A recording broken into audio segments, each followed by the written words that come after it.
Recibimos en estudios a Fernando Aparicio, profesor de historia, egresado de ELIPA, escritor que acaba de sacar Uruguayos en Guerra. Acá lo tenemos, a ver, Joaco, si podemos ver la tapa. Ahí la tenemos. Historias de combatientes voluntarios de Editorial Crítica, bueno, sello Crítica, Editorial Planeta. Libro que he estado leyendo en los últimos días. Y bueno, tenemos a su autora, Fernando Aparicio, acá en Buscadores. Fernando, buenas tardes. ¿Qué tal? ¿Todo bien? Muy bien, muchas gracias por la invitación. ¿Cómo nace la idea? Porque ya hay otros libros. Yo había leído, por ejemplo, el del colega y amigo Sebastián Pansel, Tiren Cobardes. Y hay otros, ¿no?, que ponen el foco, bueno, sobre el Graf Spee hay mucha bibliografía, ni que hablar. Pero tú pones el foco especialmente en tres combatientes voluntarios. Es decir, no estaban obligados, de hecho fueron a pelear guerras ajenas, como la Guerra Civil Española, la Segunda Guerra Mundial y la Guerra del Chaco. Y pones el foco, decía, en Luis Tuya, Domingo López Delgado y Julio Gil Méndez. Contale a los televidentes quiénes son estas tres personas, estos tres uruguayos valientes. Bueno, tres uruguayos del interior, dos de ellos mercenarios, Luis Tuya y Julio Gil Méndez, y Domingo López Delgado, un rochense. Ajá. Esta gente formó parte de una generación que en Uruguay, como en otras partes del mundo, vivieron los acontecimientos internacionales con mucha intensidad, con mucha pasión, con mucho compromiso.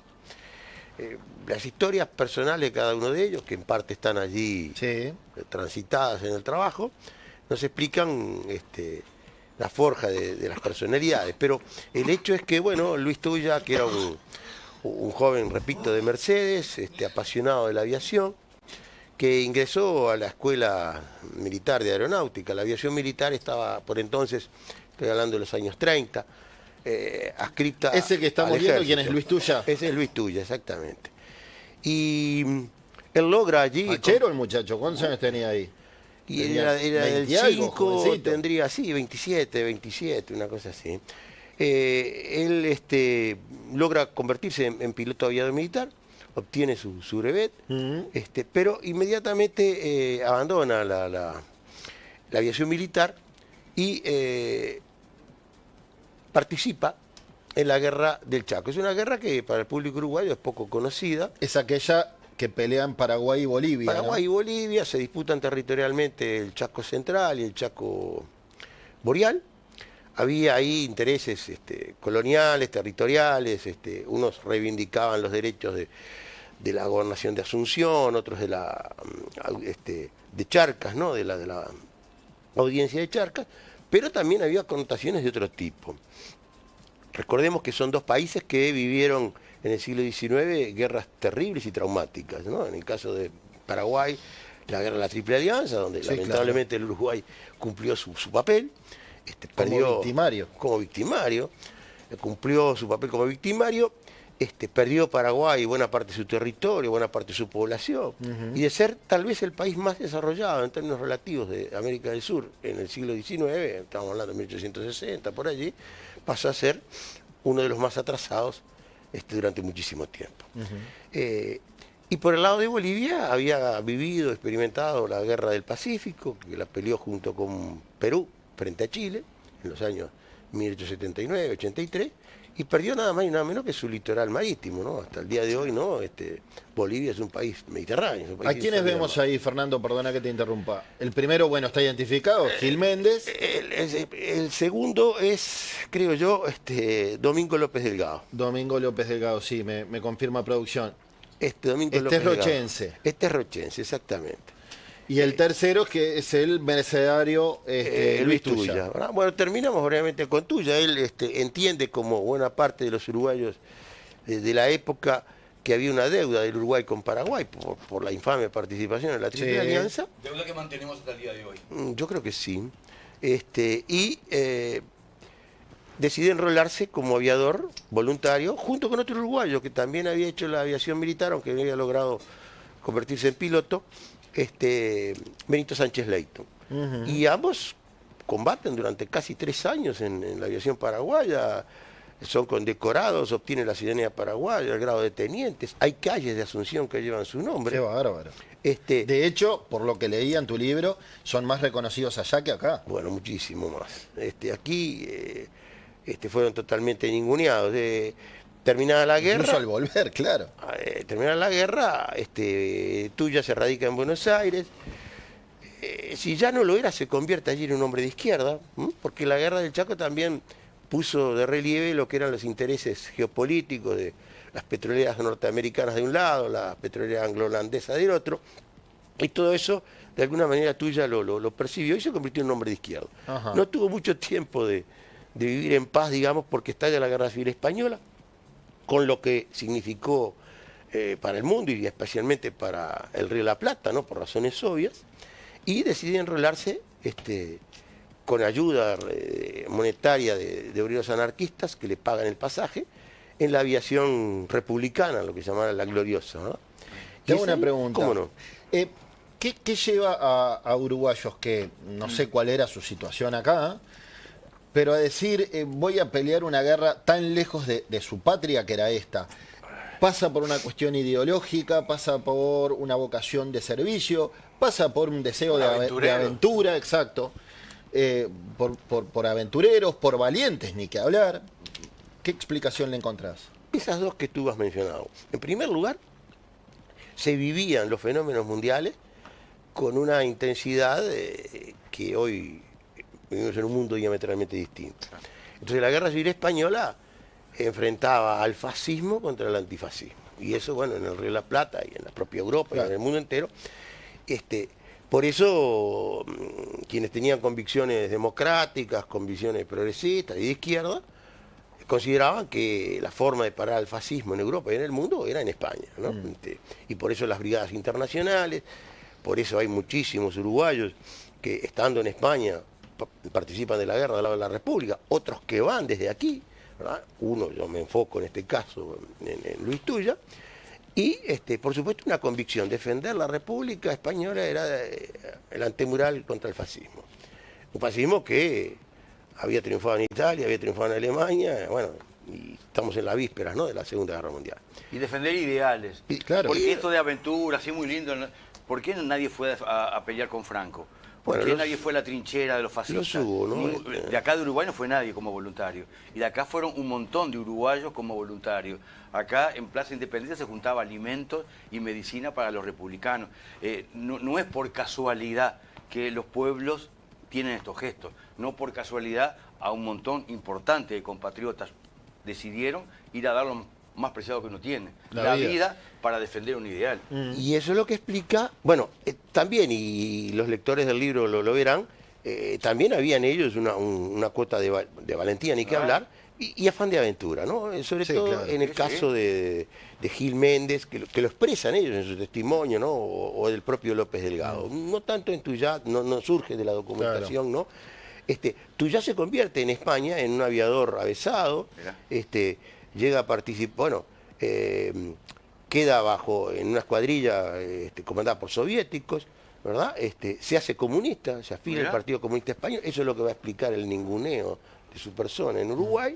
Porque acá estaba el terrismo, estaba Gabriel Terra, dictador, como presidente del país. Era el terrismo y la prolongación del terrismo en Valdomir, hasta que Valdomir da el giro en el 42.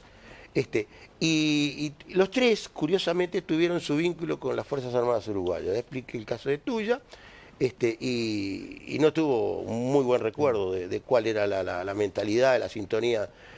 Las Fuerzas Armadas Uruguayas convalidaron el terrismo. Siempre claro, se dice que fue la policía, los bomberos, cosa que es cierta, el brazo ejecutor, pero las Fuerzas Armadas dejaron hacer y llegado el caso reprimieron, ¿no? Paso Morlán, Picada de los Ladrones, ¿no?, cuando hubo un intento de levantamiento armado en el 35. Así que ellos tenían una visión de que eran profascistas, en definitiva, claro, ¿no? Y la Segunda Guerra Mundial... Te repetir un titular nada más, porque estoy pensando, de la gente que está viéndonos, acaba de decir acá nuestro invitado, Paso Morlán. ¿Cuántas y cuántos saben qué pasó en Paso Morlán? ¿Cuántas y cuántos saben que allí se juntaron ballistas, nacionalistas y comunistas e intentaron, armas en mano, enfrentar la dictadura de Terra? ¿Cuántos saben eso? ¿Dónde está eso en la historia? ¿Dónde nos cuentan eso? ¿Cómo nos enteramos de eso? Él acaba de decir, para mí siempre fue muy emblemático y estudié y repasé mucho lo de Paso Forlán, pero me llama siempre la atención que prácticamente la mayoría de los compatriotas desconocen, por ejemplo, qué pasó en Paso Forlán. Ahí le diste la idea para el próximo libro. Sí, hay un libro de Paso Forlán, pero habría que hacer muchos libros. Bueno, y estaría muy bueno. Porque fue realmente muy emblemático lo que pasó en Paso Forlán. Y la mayoría de la gente lo desconoce totalmente. Un trabajo de juventud mío, publicado en 1984, La prehistoria, ¿no? Por Arca. Siglo pasado. Siglo pasado, Mirá. que se llama Basilio Muñoz, caudillo blanco Mirá. entre dos siglos, porque no podemos hablar hoy de eso, ¿no? ¿Sí? Pero Basilio Muñoz era un antiguo jefe zarabista, nacionalista independiente, antiterrorista, y que llevó sobre sus hombros, con más de 70 años, la responsabilidad de ese levantamiento armado, frustrado, que ha sido también ninguneado Totalmente. y ha sido despreciado, ¿verdad? Pero que no era una locura, ni mucho menos, y que tuvo un enfrentamiento cerca de la ciudad de Rosario, en Paso del Colla, ¿no? En Paso Morlán, en Arroyo Colla, perdón, y estuvo otro episodio, que los lectores del libro lo verán, involucró a la aviación militar, que fue el bombardeo a un campamento revolucionario en Picada de los Ladrones, en Picada de las Piedras, sobre el Río Negro, en donde en la aviación terrorista, en definitiva, revistaba desde una base en Santa Clara de Olimar el futuro presidente Óscar Gestillo. Sí, ¿verdad? sí, lo veía en el libro.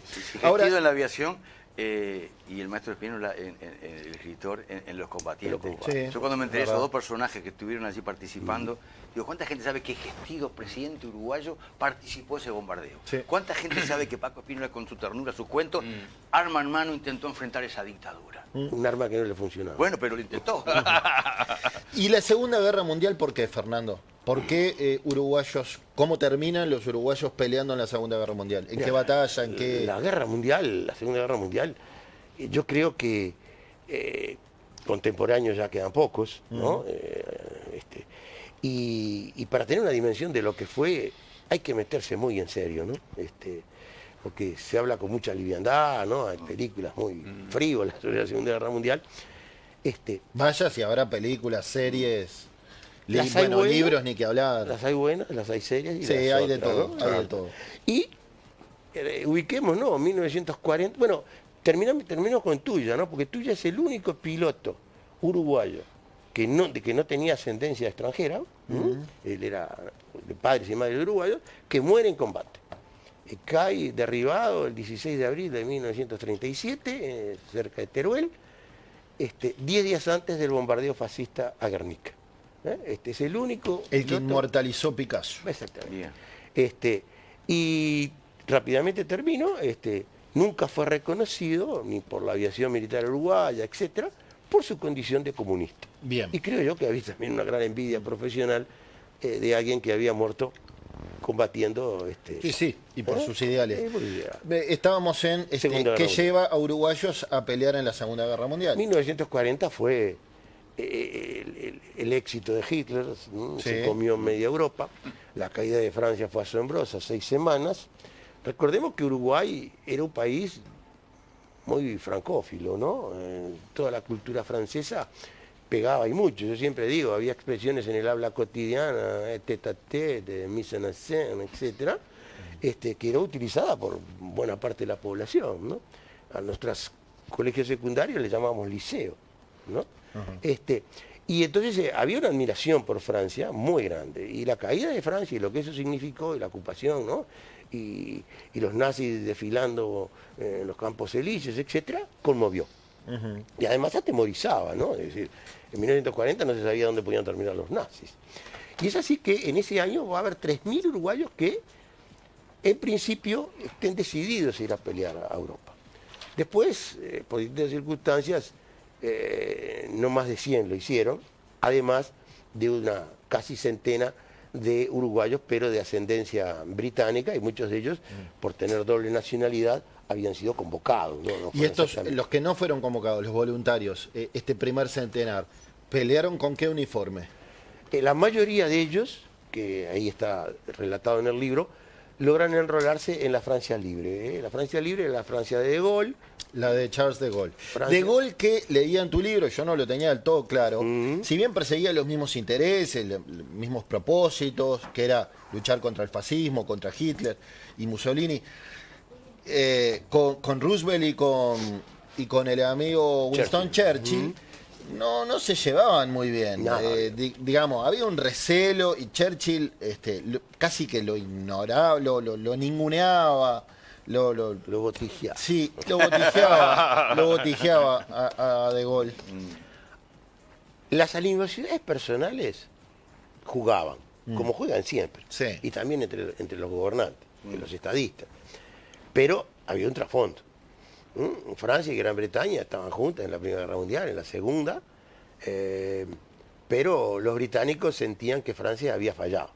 Y eso no se lo pudieron sacar nunca de encima.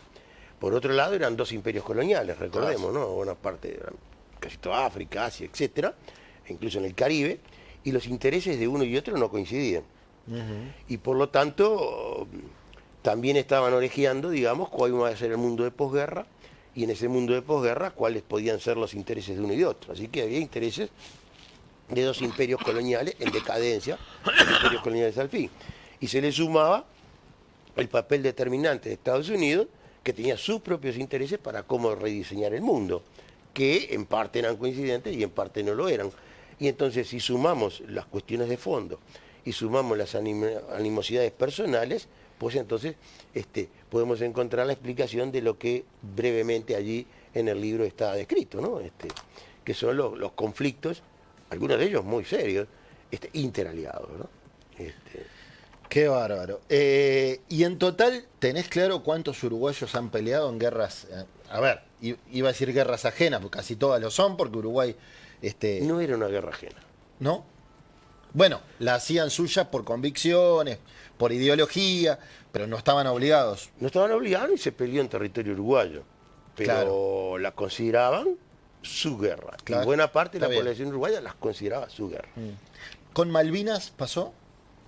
¿Hubo uruguayos en la guerra de Malvinas? No, hubo uruguayos que se presentaron como voluntarios.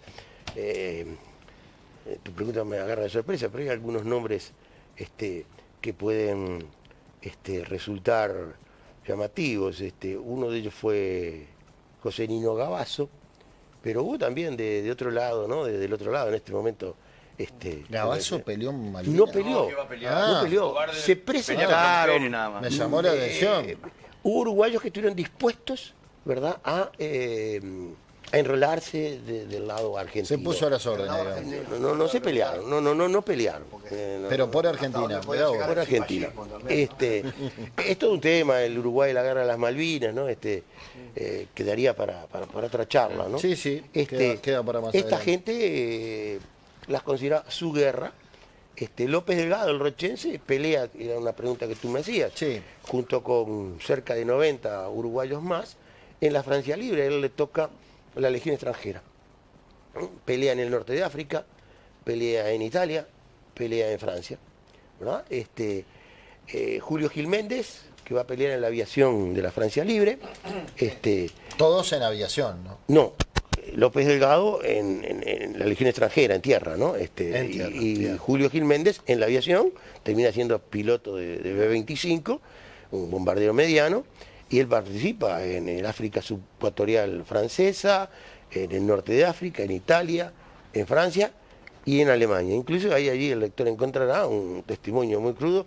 A él le tocó evacuar a sobrevivientes de los campos de concentración, Ajá. polacos y franceses, evacuarlos hacia Francia, y hasta donde yo conozco, pero no soy un erudito total, de haber sido del único, o casi el único uruguayo, que tuvo contacto directo en ese momento con lo que eran los campos de exterminio, ¿no? Mirá vos. Ninguno de ellos, de estos tres con los que tú más pones el foco, falleció en combate. Ninguno. Luis Tuya. Luis Tuya Luis falleció en Tuya combate. es derribado el 16 de abril de 1937 en las cercanías de Teruel por quien terminó siendo un as de la aviación franquista, ¿no? Larrazábal, ¿no? Fernández Larrazábal. Bien, creo que se llama. bien. Bueno, muy apasionante el libro, lo recomiendo. Ya voy por 4 o 5 capítulos. Se llama Uruguayos en Guerra, historias de combatientes voluntarios. Es del sello Crítica, editorial Planeta. Fernando, gracias por esta charla, Buscadores. Bueno, un placer, gracias a ustedes. A las órdenes.